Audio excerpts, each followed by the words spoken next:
So, excuse me, you can hear my microphone good? Yep. Cool. Awesome. So as you were saying, took dog down. Yeah, thought I'll get the dog out, energized, so he won't be barking at the door. Sam was like, we're going to get back, get the kids, we're going to have finished breakfast, be gone. And actually, I got home, everybody was asleep. So I like it. Were you up at like 5:30?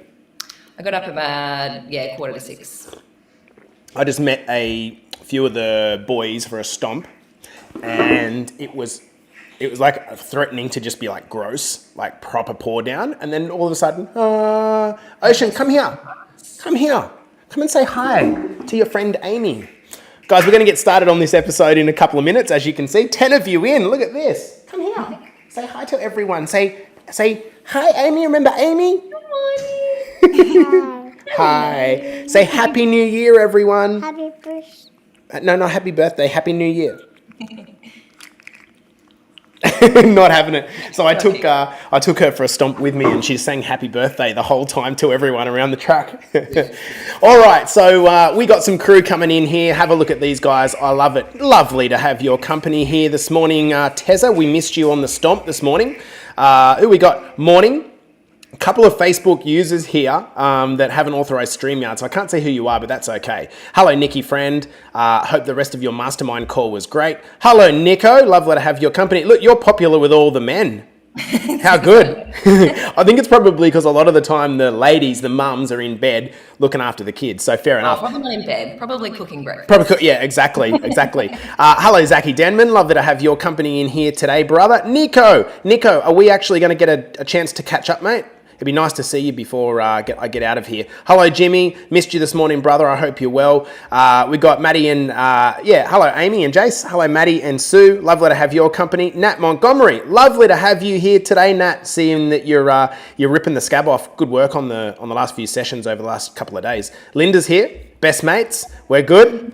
Hey, Lind. Good morning. Hello, Xanthi. How are you, my darling? And Toddy's here. Guys, we're going to kick this off in a minute, but before we actually officially start the episode, what I want to do, now it's all good, Nico, what I want to do is show you guys something. We're going to talk about it in the podcast, but Amy did a beautiful photo shoot for us the other day. So let me see if I can share my screen. Can you see that, Amy? Not yet, no. What about now? Still just you. Is it really? Still just me? Yeah. Oh, okay. All right. Well, that's not going to work. I'm going to have to do it in a different way. So, all right. No worries. That sucks. But anyway, it's what it is. Okay, guys. So you ready to rock and roll? Yep. Cool. We got 20 people watching, guys. So if you want to ask any questions along the way, feel free to do it in the comments and we're going to start. Linda says, I see it. Okay, hang around to the end, Linda, and I will, maybe it's just you can't view it as the viewer. I'll do it and I'll show you the photos at the end. They're really, really beautiful. And if anyone's got a chance to get a session in with Amy before she blows up, you should. We could see it. Nikki says, okay, hang on till the end. And at the end of the podcast, Nikki, I'll show you the photos, man, because they're absolutely beautiful. All right, let's rip this one in. On the count of 5, 4, 3, 2, and 1. Welcome back to the Better Body Academy podcast, the podcast that you come to when you're sick of the dumb diets and unsustainable workout programs and you want to finish the year in the right way, New Year's Eve podcast. And I'm joined by my friend, really great client and one of the most beautiful women you'll ever meet, Miss Amy Brown. Good morning, Amy. Good morning. Thank you. Are you enjoying a nice school break? When do you guys go back to school? Yeah, not until... it's always just after Australia Day. So somewhere between the 28th and the 2nd of February. I haven't actually checked yet. Yeah, mate, who cares? It's a while off. Holiday mode. In holiday mode. So good. Well, good morning, everyone. I hope you guys have had a beautiful start to your New Year's Eve. Let me know in the comments what you are doing to celebrate today, if anything. For me, we're in Australia with obviously friends and family. I'm just going to have a really low-key New Year's. What about you, Ames? What are you doing? Super low-key. Little kids, everything's low-key. Mate, I don't even know if I can make it to midnight. Well, 9 o'clock fireworks are where it's at for us. So we'll be down at the beach, having a swim, maybe seeing the cousins, and then 9 o'clock fireworks somewhere around Wangi or Toronto. Nice. I doubt he'll be awake at midnight. Very chilled. And Nico says working. Nico, mate, you're doing your passion. Speaking of passions, we're going to be talking about that in this podcast episode because some things are really happening for Ames, which are pretty cool in her life.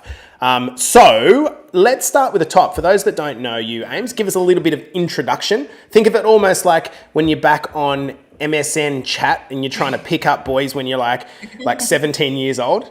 Age, sex, location, teacher, all that.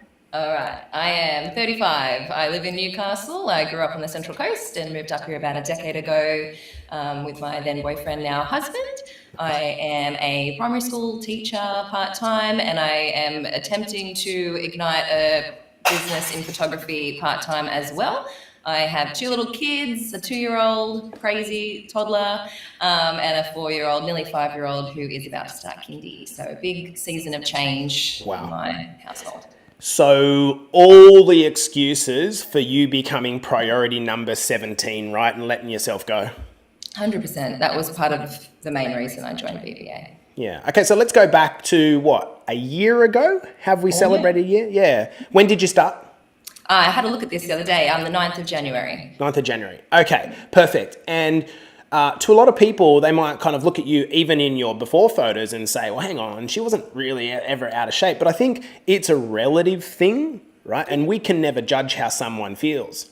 Go back to just over a year ago. Like, where were you at? What was happening? I wasn't necessarily in a hugely overweight situation, but I was significantly heavier and unhappier than I'd ever been, ever. I've always been relatively fit, relatively healthy, very happy, and I had just gotten into a funk. I'd gained probably about 12 kilos. I'm not very tall, so 12 kilos is a decent amount of weight for me to have extra on I've always sat pretty averagely prior to that. It did sneak up on me, second baby, COVID, lockdown, all of that, sick baby, I just became unhappy, sluggish, tired, unmotivated. What do you think led to, because Claudia, my partner, also had a baby at the same time in the middle of COVID, when we weren't moving a lot and we were kind of dealing with a lot of, I don't know about you, but it was mentally quite challenging not being able to see our family.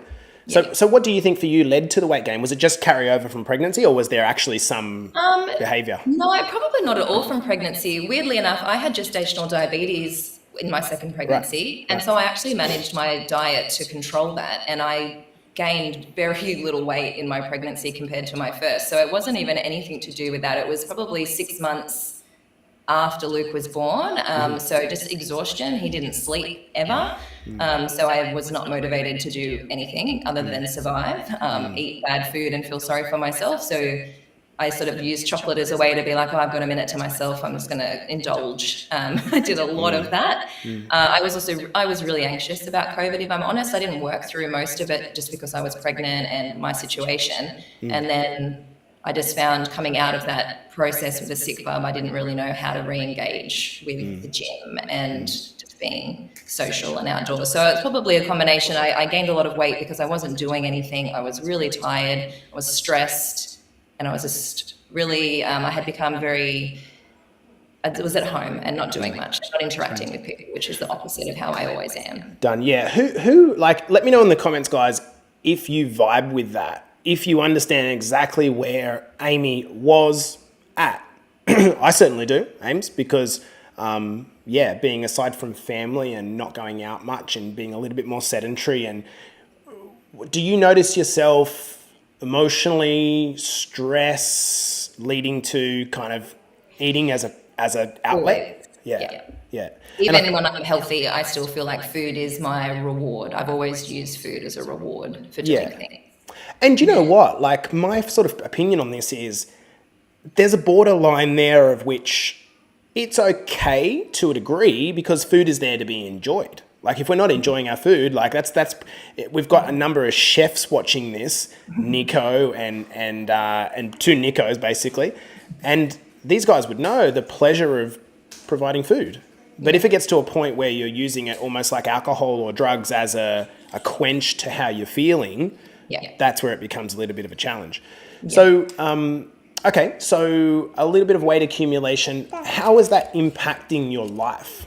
Like what? Tired. Again, I think the fact that I wasn't taking any time for myself, and I was tired because of my circumstances. I couldn't control the fact that I wasn't getting any sleep, but I wasn't really, and because I wasn't seeing my friends and I wasn't engaging with people the way I usually do, I just was really tired and unmotivated to do anything and to put myself first in any way at all. I just stayed in my little bubble. And I guess I probably was a fairly lazy parent in that little phase, which is really unlike me as well. And then that got me down, and it was that whole cycle of just, I'm not who I don't feel how I should feel. I'm not enjoying this current part of life. I'm tired, I'm unmotivated, and I don't really want to do anything about it. And that was what made me reach out, because I thought I need a circuit breaker. I need something to just change the pattern. Yeah, getting to know you a little bit over the last year, that's not in your vibe, is it? It's not in your vibe to be kind of feeling sorry for yourself. No, So not at all. when you said there was a circuit breaker, was there something specific that happened which caused you to take action, or was it just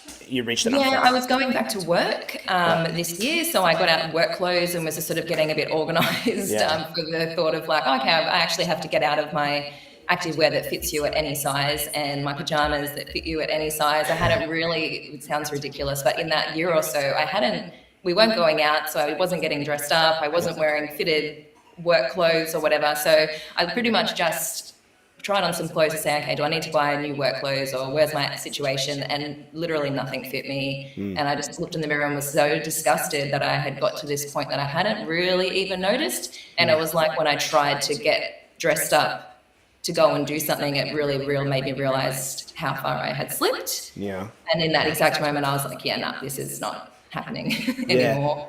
It's a delicate thing to think about and even talk about, because I think, I'm generalizing here, but with women, this is such a, weight can be a very triggering thing. And for a lot of people, it can be embedded in a lot of trauma.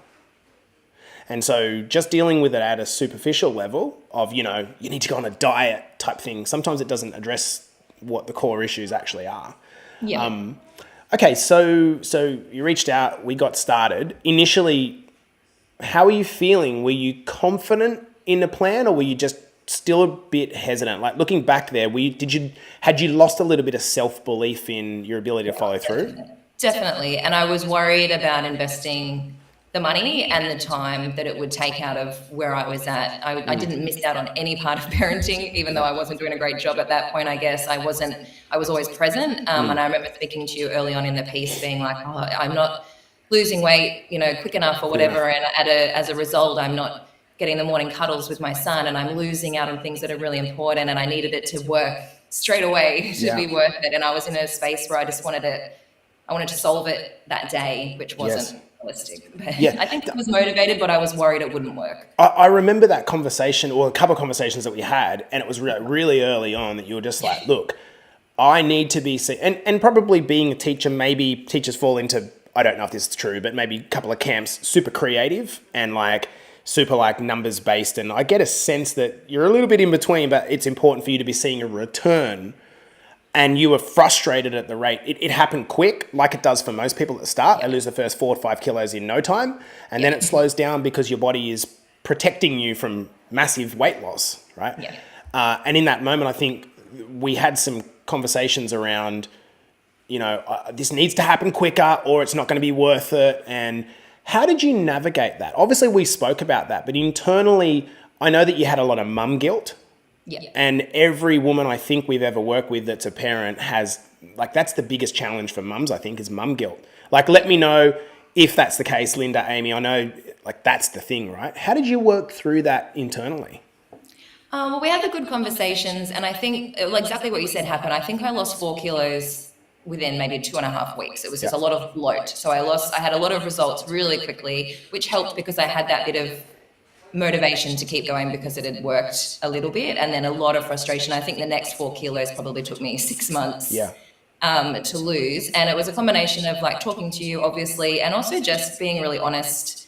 I posted about it a lot. I if people go back, I'm an oversharer, and I'm sort of someone, I'm either really organized and really give 100%, or I just let it go completely. And so with this one, I decided to just push through and just post heaps in the group so that I was sort of always engaged in that group and the community and seeing everybody else, like, and a lot of people give feedback and say, oh, this happened to me, like Michelle Follett, I know a few times is sort of like, oh, I know, like that happened to me too, just stick with it. And then just focused more on the fact that I was feeling really good. So even though I wasn't losing the weight as I wanted, I was feeling infinitely better and looking infinitely better already. And so I just thought, nah, I'm just going to stick with it. And then I found that I came to get obsessed with parts of it and I wanted to go more. Yeah. Can you add anything in your own words to my commentary, which is constant around if you're playing in this black and white zone where you're either good or bad, on track or off track, like this is where I think people get stuck. And particularly high-performing people in life, if they're not doing incredibly well all the time at everything, which is impossible, and I know this firsthand, they're off the horse and they're fucked and I'm stuck. And can you add anything to that? Like, it's something probably that I think has been one of the biggest growths for me is to accept that slow and steady is actually far more. Ultimately, it doesn't seem like it at the beginning, but ultimately it is, you reap the most benefit from being consistent. Yeah. And I think going into this next year, I'm not setting as goals that are extreme. I'm setting actually kind of slower goals and just more things that I can consistently chip away at for an entire year. Whereas I think we're so fed this, do it in 12 weeks. You've got 12 weeks to lose all this weight and be perfect, and then everything will be better. And BBA sort of taught me that it's a lifelong thing we're trying to achieve. And if you just do it slower and it doesn't have to be perfect and you fall off and hop back on, and it's fun looking back at the year and saying, oh, like I consistently did 10,000 steps every single day except when I was in a moon boot and when I had COVID. And the impact, it's obvious that it's working. Even when I slow down a little bit, it's still working. Yeah. Dude, I love that. And Sarah says black and white. I think that's me. Well, you got to stop it, Sarah, because it is just not beneficial at all. Xanthi said this is so helpful, slow and steady consistency. And we talk about this in every part of life. Like, where is it that we enter a marriage or a long relationship, a committed relationship? We don't say that, as soon as it goes wrong, I'm out. Yeah. We don't have that we don't start a business or a job and say, as soon as this gets tough, I'm out. The polarity doesn't work. And I think one thing that you've done really well observing is regardless of how you felt, you've stayed connected to the process and you haven't just kept with a story of how stuck you are. I've mentioned this in a previous podcast. A lot of you ladies who are inside Better Body Academy, and I see this a lot, you keep saying, I'm just stuck at the moment. I'm just stuck at the moment. And I'm just stuck at the moment. And the more fuel, the more energy you give that thought, the more it's going to catch fire. What we need to do is say, yes, okay, I'm stuck at the moment, but here's the way that I'm moving forward to be able to change that and not stay stuck anymore. You've got to change the story. So let's talk briefly about results. So, a year down the track, we're almost, 10 kilos down, but I'd prefer to focus on maybe some non-scale victories. Yeah, so keep the business to the side. Where are you that's better? Yeah, everything. So I did hit my over 10 kilos, which is irrelevant in that statement, but still, yay, only recently. All my clothes fit me, literally all of them. Even the things I put in the very back drawers are that'll never happen, but I just didn't want to get rid of them. Literally everything I own except my wedding dress fits me. Did you try your wedding dress on again? I did, only just recently. So I was like, maybe, and it's so close, but I was obviously at my smallest for my wedding day, as everybody is. I work very hard. Of course. Probably very unhealthily for that wedding dress. Yes. But so I fit all my clothes. I just am happy again. I see all my friends. I chat to everybody. I just feel like myself. I didn't feel like myself a year ago, and I didn't know why. I couldn't quite figure out where everything had gone awry, I suppose. But no, that's been the biggest win. I just feel happy. My life is good. It always was good, but I just forgotten. Yeah. Do you, how important do you think it is to be proud or at least claim your wins along the way? Super important. And that's why the group is great, because it's super positive, but also people can be honest and say, oh, I'm really struggling with this, and everybody is kind. And people can also say, I'm killing it at this, and everybody is kind. And it's hard to not feel wanky posting a pin. Yes. I've accidentally posted it to my real Facebook page and nearly died twice. And someone even messaged me and was like, oh, that was so like positive. And I thought, no, my goodness, delete. Yeah. I got rid of it. Yeah. But in the group, it's just nice to be, I posted a photo of myself, I think 6 weeks in a crop top, being like, I haven't worn a crop top and felt like someone could see me looking like this in, a year or so. And everyone was sort of, happy to clap with me and celebrate that. And you never feel like everyone thinks, oh, what a wanker. Like, yeah. I love that you've said that because it's coming from you and not me. Everyone's loving you in the comments as well. One of the things that I was on a walk with a few of the boys this morning, and one of our long-term guys, Warren, said the biggest change that he's made is just changed. He actually said, I changed my employees because he noticed as a boss, it was just the conditions were determining his behavior. Yeah. And I think what you've said there is that, it's pretty hard in the wide world. And I didn't realize that this was the case until we started our women's academy, that women are very, obviously it's a generalization, but savage in cutting each other down. And I was like, a lot of the girls told me this early on. I'm like, no way. There's no way that's true. And Jace, women are savage. And so that's a shame. So to create a community where you can kind of post in and you feel supported, I think that's one of the features.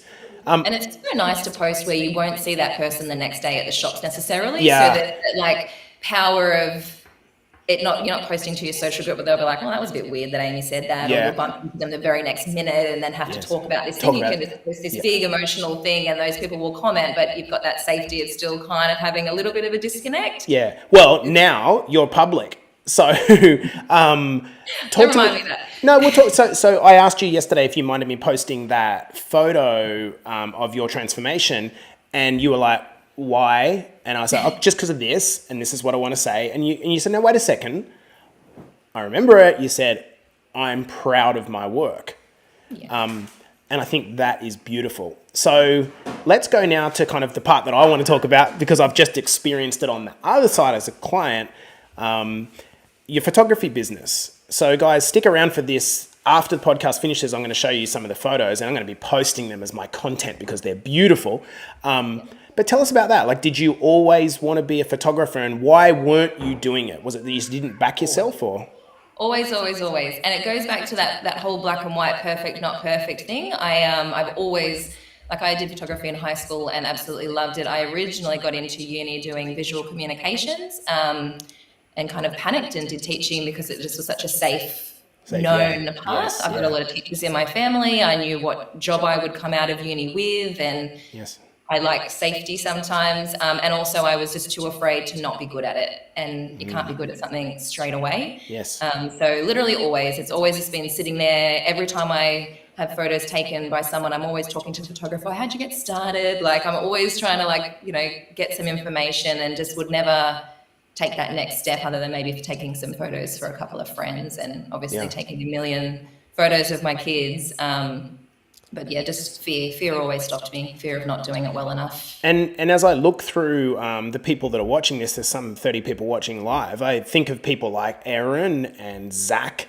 and Amy and Nico Koshia, Nick Friend, people that have had either passion projects or I guess you call them infant businesses, but just haven't gone all in on themselves for no other reason than they just haven't believed in themselves to the greatest degree.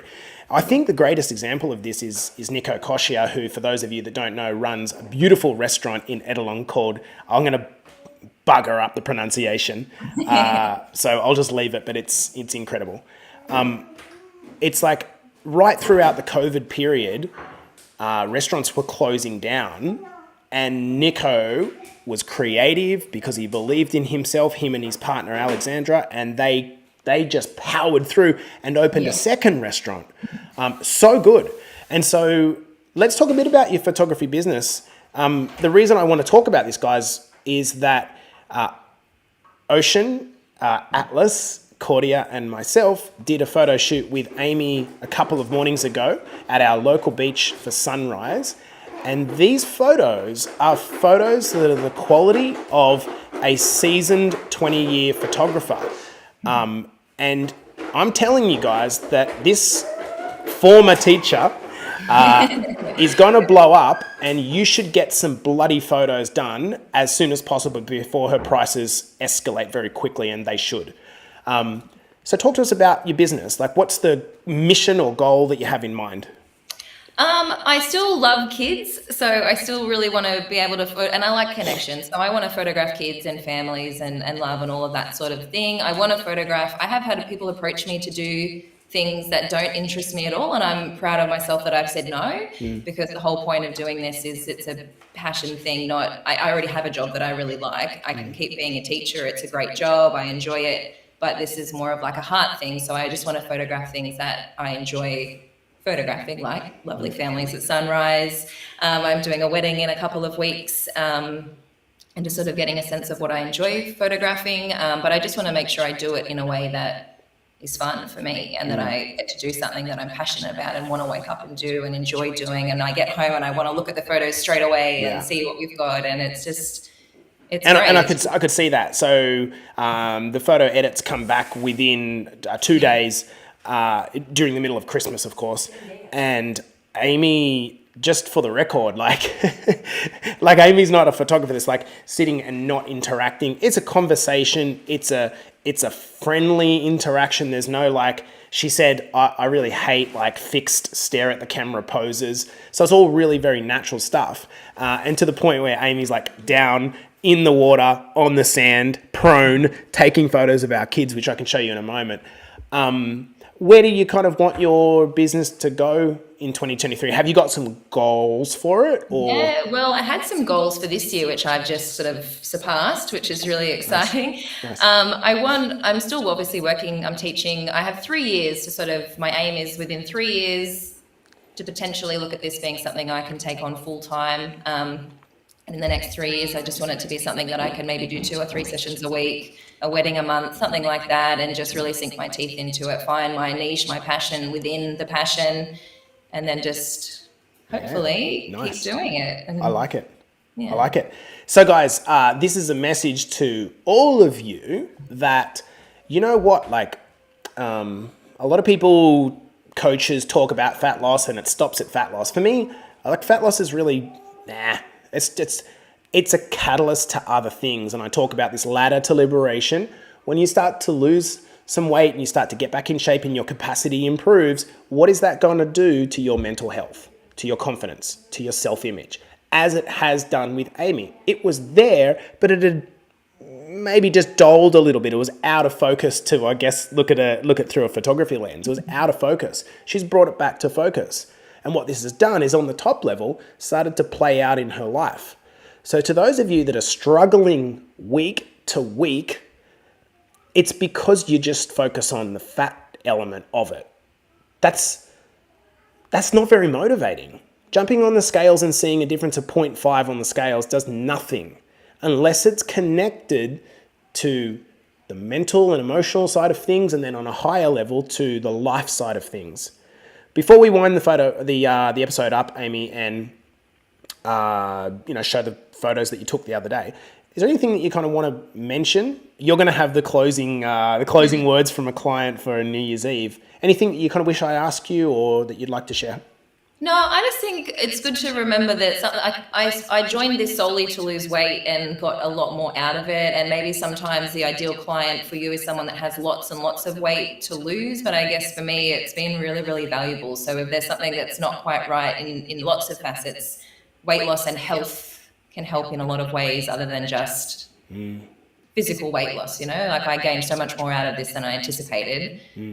As well as the weight loss, which is nice. And you won't know that at the start, because when you're in pain that surrounds your weight, all you want to do is get the fucking weight gone, right? But then at a certain point, you realize you get into momentum, it starts to happen.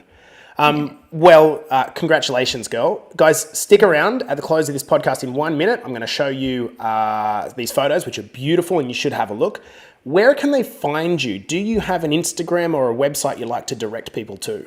Yeah, so my website will be launching in probably a day or two. It's not quite there yet, but Instagram, funnily I'm keeping it. I started it as Bowie Brown as an alias because I was too scared to put my name on it. Nice. So Bowie Brown is a bit of a funny, long story. I won't go into that, but Bowie, like David Bowie, Bowie Brown photography. Nice. Can you post that inside of our female community once we finish this?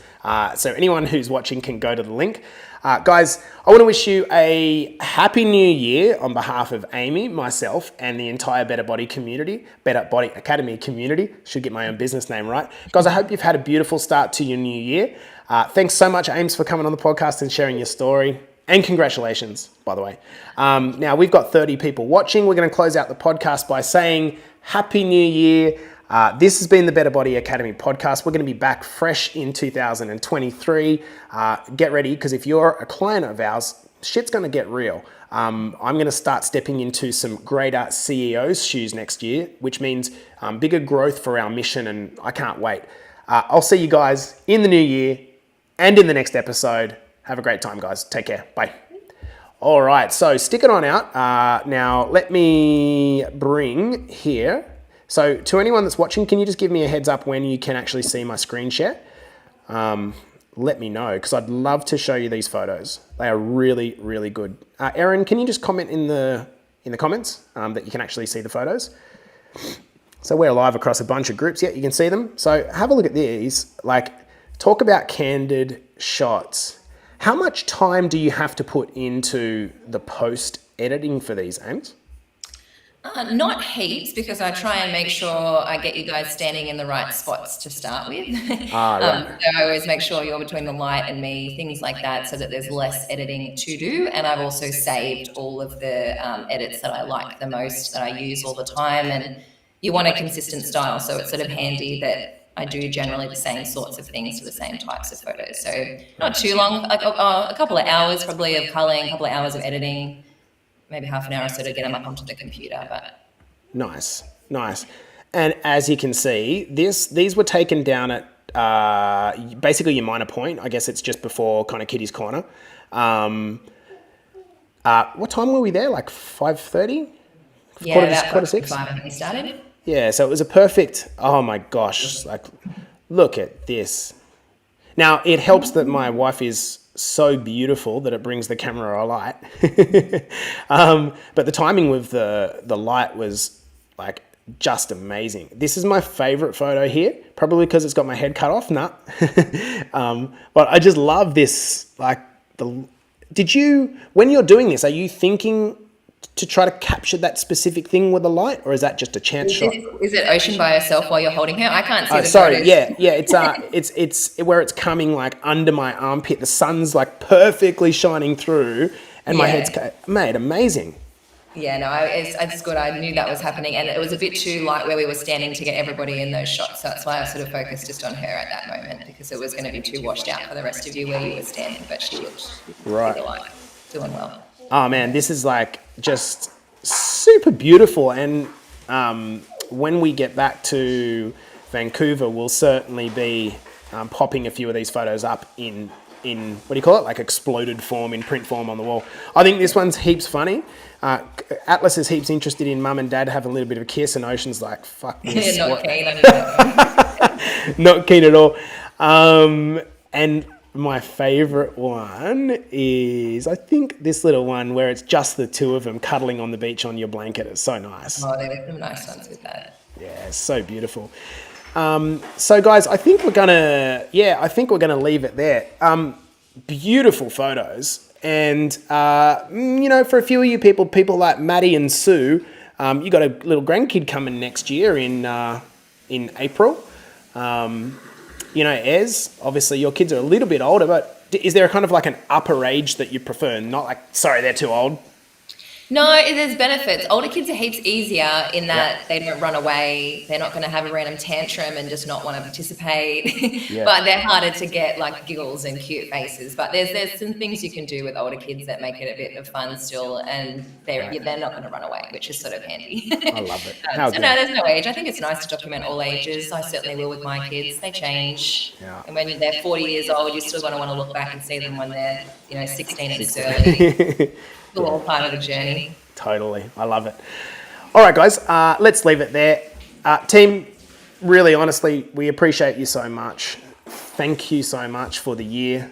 I don't think we'll do another live, but you know what? I'll probably have a couple of beers later on, and better beers, of course, 87 calorie beers, and probably do a live later on. But hey, I really appreciate you guys.